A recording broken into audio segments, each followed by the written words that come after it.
Halo, selamat datang di video pembelajaran ini. Dan kali ini kita akan belajar mengenai pengantar logika dan algoritma. Pokok bahasan yang akan diterima dalam video ini adalah yang pertama, konsep logika dan algoritma, kemudian ciri-ciri algoritma, dan yang terakhir konsep algoritma, program, dan bahasa pemrograman. Tujuan pembelajaran kita pada video ini adalah yang pertama, mengenal dan memahami logika dan algoritma. Yang kedua, mampu membuat contoh penyelesaian masalah dengan menggunakan konsep logika. Kita masuk pada pembahasan yang pertama, adalah pengertian dari logika. Algoritma sangat lekat dengan kata logika. Logika adalah kemampuan seorang manusia untuk berpikir dengan akal tentang suatu permasalahan yang kemudian menghasilkan sebuah kebenaran yang tentunya dapat dibuktikan dan dapat diterima oleh akal. Logika juga seringkali dihubungkan dengan kecerdasan, di mana seseorang yang mampu berlogika dengan baik sering disebut sebagai pribadi yang cerdas.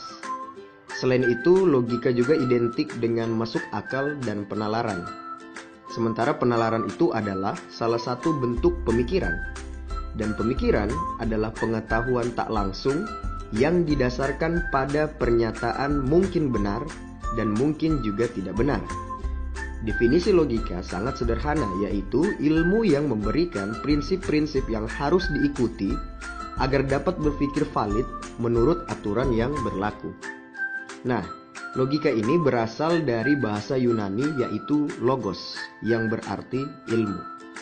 Logika dapat diartikan ilmu yang mengajarkan cara berpikir untuk melakukan kegiatan dengan tujuan tertentu.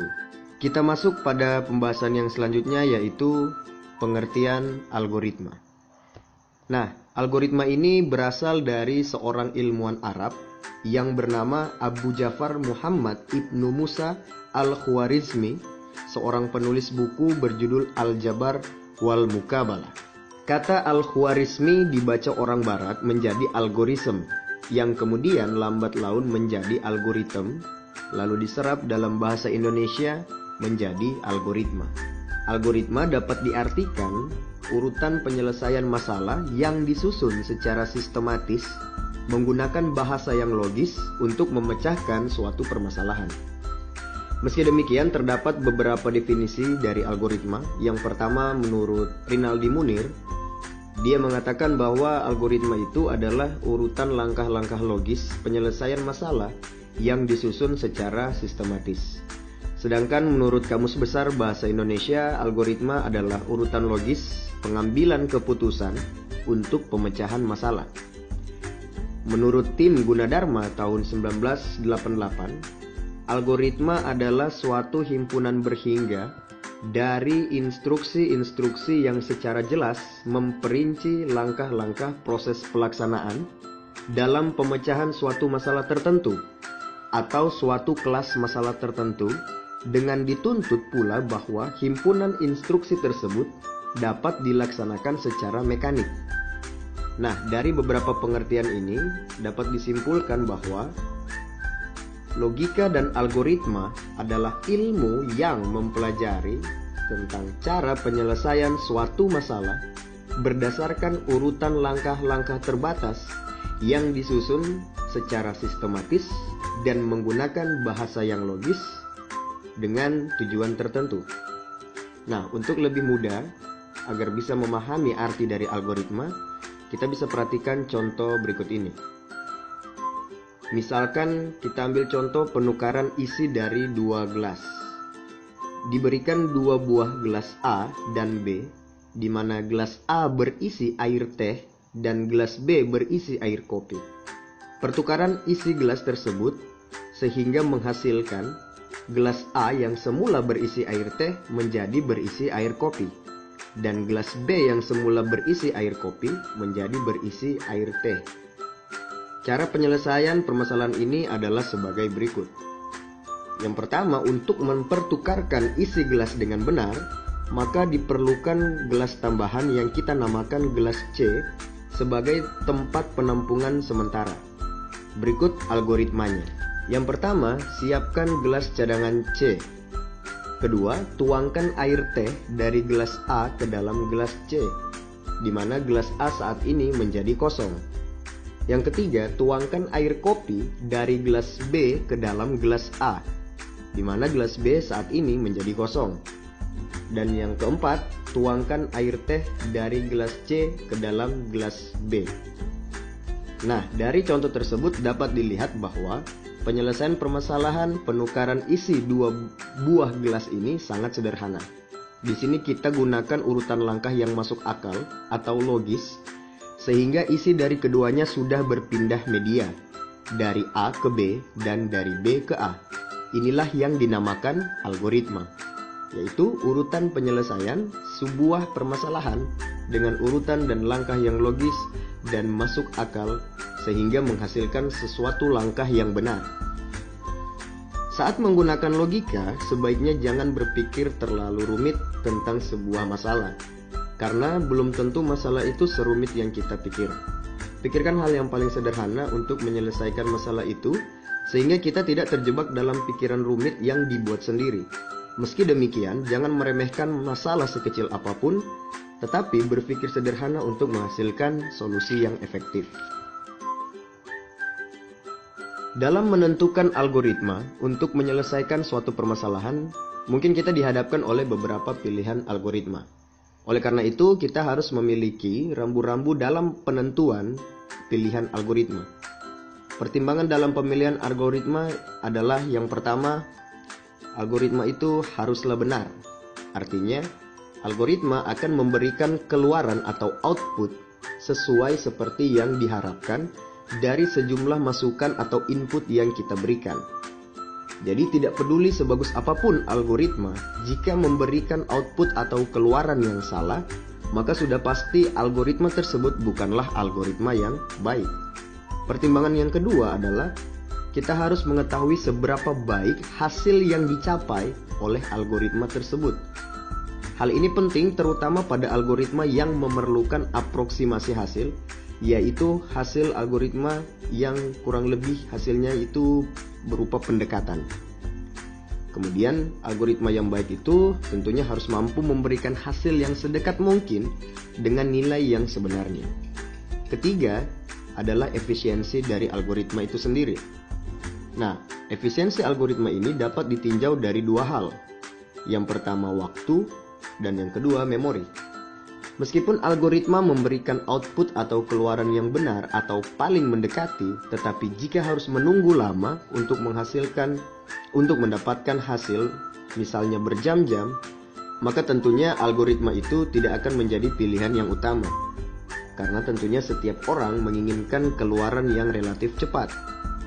Begitu juga dengan memori. Semakin besar memori yang terpakai, maka semakin jelek algoritma tersebut.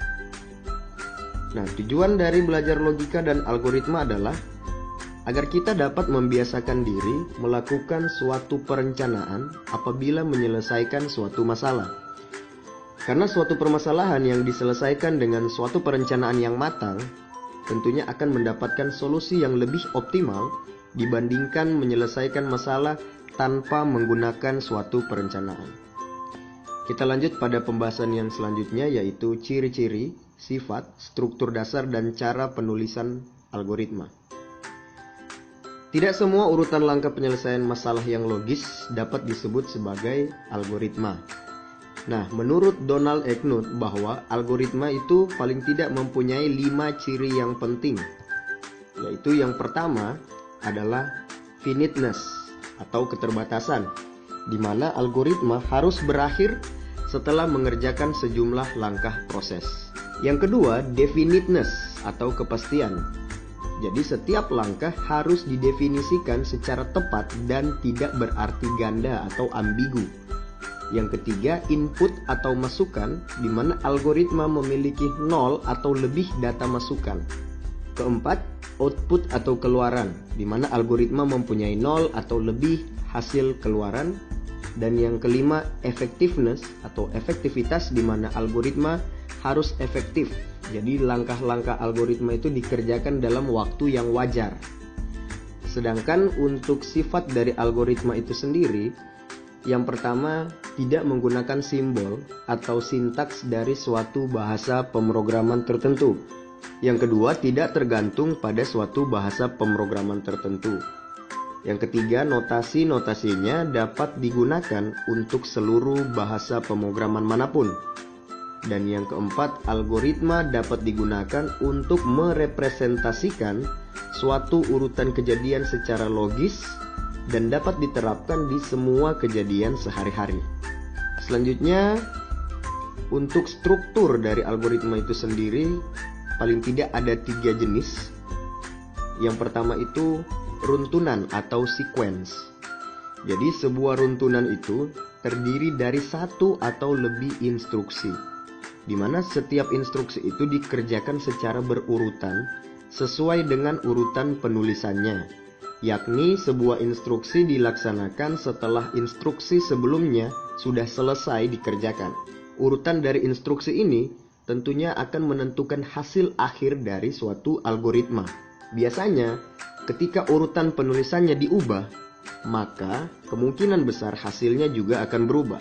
Yang kedua, pemilihan atau selection.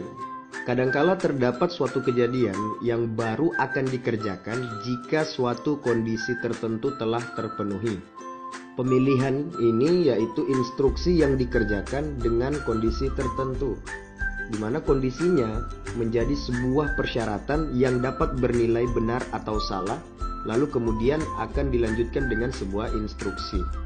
Sebagai contoh misalnya dalam pembuatan program, misalnya pemilihan bilangan genap atau ganjil. Nah, dalam pembuatan program ini kita bisa lihat contohnya, misalkan yang pertama kita masukkan bilangan sebagai sebuah bilangan bulat. Kemudian yang kedua, bagi bilangan dengan angka 2. Simpan nilai sisa pembagian dalam variabel sisa. Dan yang ketiga, jika nilai sisa sama dengan 0, maka kerjakan langkah 4. Langkah keempat misalnya tampilkan kata genap ke layar. Yang kelima, jika nilai sisa tidak sama dengan 0, maka kerjakan langkah ke-6. Misalnya tampilkan kata ganjil ke layar. Yang ketiga adalah pengulangan atau repetition. Salah satu kelebihan komputer adalah kemampuannya untuk mengerjakan suatu pekerjaan yang sama berulang-ulang kali tanpa mengenal lelah. Nah, di sini kita tidak perlu menulis instruksi yang sama berulang kali, tetapi cukup melakukan pengulangan dengan instruksi yang tersedia. Pengulangan merupakan kegiatan mengerjakan sebuah atau sejumlah aksi yang sama, sebanyak jumlah yang ditentukan atau sesuai dengan kondisi yang diinginkan. Dalam pembuatan program itu ada beberapa statement pengulangan di bahasa pemrograman, misalnya for, kemudian ada while, kemudian ada do while, repeat until, for down to do, for to do, dan lain-lain. Sebagai contoh, misalnya kita ingin menampilkan huruf tertentu sebanyak n kali ke layar sebagai berikut. Pertama, deklarasikan variabel huruf untuk menyimpan karakter yang akan ditampilkan. Yang kedua, deklarasikan variabel n untuk menyimpan banyaknya perulangan. Lalu yang ketiga, deklarasikan variabel counter yang digunakan sebagai counter atau penghitung perulangan yang sudah dilakukan. Yang keempat, masukkan sebuah karakter dan simpan dalam variabel huruf. Yang kelima, masukkan banyaknya perulangan yang diinginkan dan simpan dalam variabel n. Keenam, set nilai counter dengan 0. 7, tampilkan huruf ke layar. 8, lakukan penambahan counter dengan angka 1. Jika nilai counter kurang dari n, maka kerjakan langkah 6. Dan jika nilai counter sama dengan n, maka selesai. Artinya sudah tidak ada lagi pengulangan. Nah, yang selanjutnya itu adalah perbedaan antara algoritma dan juga program. Intinya di sini adalah algoritma itu merupakan sebuah urutan langkah, sementara program itu adalah kumpulan instruksi. Beberapa pakar komputer menyatakan bahwa formula dari suatu program itu sama dengan algoritma plus bahasa pemrograman. Nah, bahasa pemrograman dan algoritma berhubungan sangat erat pada sebuah program. algoritma yang baik tanpa pemilihan struktur data yang tepat akan membuat program menjadi kurang baik. Demikian juga sebaliknya. Jika dihubungkan dengan program, maka pembuatan algoritma harus memperhatikan kaidah seperti yang pertama, pembuatan atau penulisan algoritma tidak tergantung pada bahasa pemrograman apapun. Notasi algoritma dapat diterjemahkan ke dalam berbagai bahasa pemrograman apapun. Yang ketiga, apapun bahasa pemrogramannya, output yang akan dikeluarkan sama karena algoritmanya sama. Algoritma itu dibuat untuk membantu kita dalam mengkonversikan suatu permasalahan ke dalam bahasa pemrograman. Algoritma merupakan hasil pemikiran konseptual supaya dapat dilaksanakan oleh komputer, dan algoritma harus diterjemahkan ke dalam notasi bahasa pemrograman. Ada beberapa hal yang harus diperhatikan pada penerjemahan tersebut. Yang pertama, pendeklarasian variabel, pemilihan tipe data, pemakaian atau pemilihan instruksi, aturan sintaksis, tampilan hasil, cara pengoperasian compiler atau interpreter. Pembahasan yang selanjutnya adalah belajar membuat program dan belajar bahasa pemrograman. Nah, belajar membuat program ini berbeda dengan belajar bahasa pemrograman. Perbedaannya adalah kalau belajar membuat program adalah belajar tentang strategi atau cara menyelesaikan suatu masalah yang diungkapkan dalam bentuk algoritma yang mudah dibaca dan dipahami, yang selanjutnya dituangkan ke dalam bahasa pemrograman. Belajar memprogram bersifat pemahaman persoalan, analisis, dan sintesis, di mana titik berat belajar membuat program itu adalah desain program. Sedangkan belajar bahasa pemrograman adalah belajar mengenai tata cara atau tata aturan penulisan pernyataan untuk membuat program dalam bahasa tertentu saja. Nah, tata aturan ini biasa juga disebut dengan sintaks bahasa. Sintaks bahasa ini meliputi cara mendeklarasikan variabel, cara melakukan perulangan, perjabangan, dan lain-lain.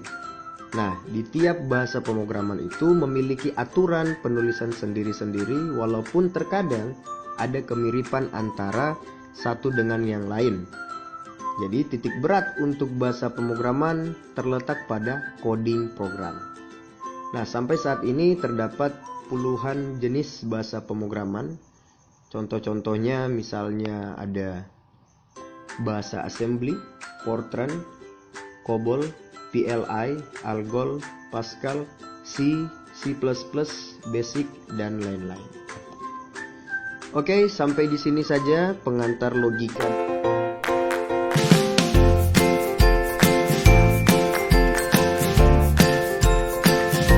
Audio